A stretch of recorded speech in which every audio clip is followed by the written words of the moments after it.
Hi everyone, welcome to our virtual tabling where today we are cooking with heart and we're going to go over heart-healthy cooking methods with you. But first we need to talk about the fats or the oils that we use to cook our food in. So a lot of recipes call for butter, and the problem with butter is that it has a lot of saturated fats in it, which isn't healthy for our heart. Instead we want to opt for something that's liquid at room temperature, such as these cooking oils here. Not all oils are made the same. Some, like olive oil and sesame oil, are very good at imparting flavors into our food, but however they're not very heat safe. However, cooking oils such as sunflower oil, canola oil, or vegetable oil, they're a lot more heat tolerant, however they have a neutral flavor. So whether you need to impart a flavor into your food or you just need to cook it at a higher heat, you need to know which oil you need to use for that process. So the first cooking method that we're going into is baking or roasting. So baking and roasting is a very versatile way to cook foods.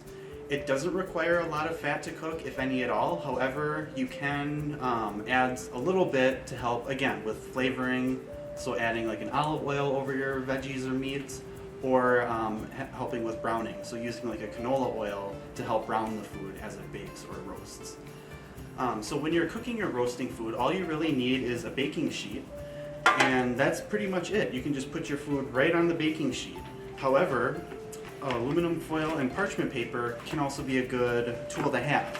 They make for an easy cleanup, and aluminum foil can actually help with browning the food as well, or even parchment paper if you're baking foods and you don't want a lot of color to get onto them, they'll help stunt the browning process.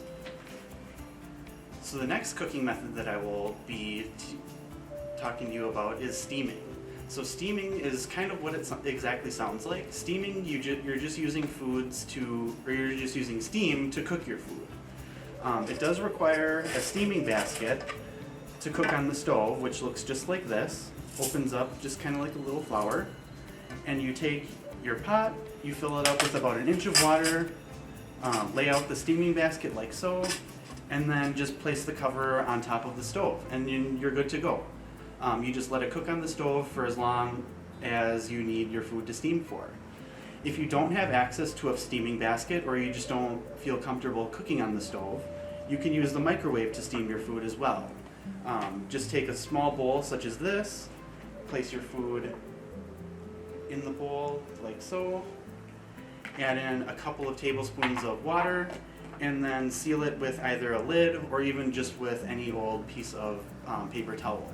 And then cook it in the microwave for about 3 to 4 minutes, or until your food is cooked the way you liked it. The next cooking method I will talk to you about is sauteing. And sauteing is a pretty common way of cooking food. You're cooking food in a small amount of oil, so about a tablespoon, maybe 2 tablespoons at most of oil. And you're cooking it on medium-high heat just to get it browned and cooked evenly. It's important that you want to cook your food or cut your food up just like this, so that it cooks evenly and that it's in nice small spaces so that it cooks a little bit faster. And so then when you're sauteing food, you just need a skillet just like this, or even something as little as this would work just as fine. And so after you have your oil in your pan, you're just going to place your food into the pan, and then you're going to take your spatula and quickly just stir it around the pan just like that.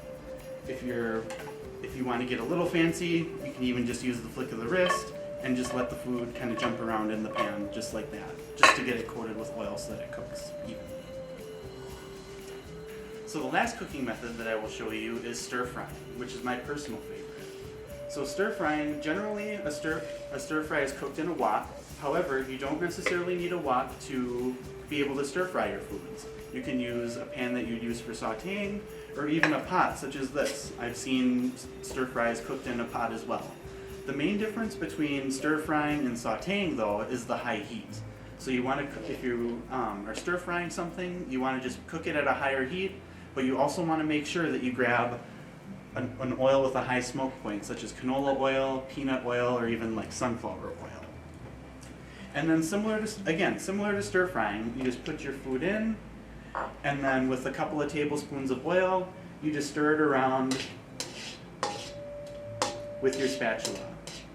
And because remember, it's called a stir fry, not a sit and watch it fry.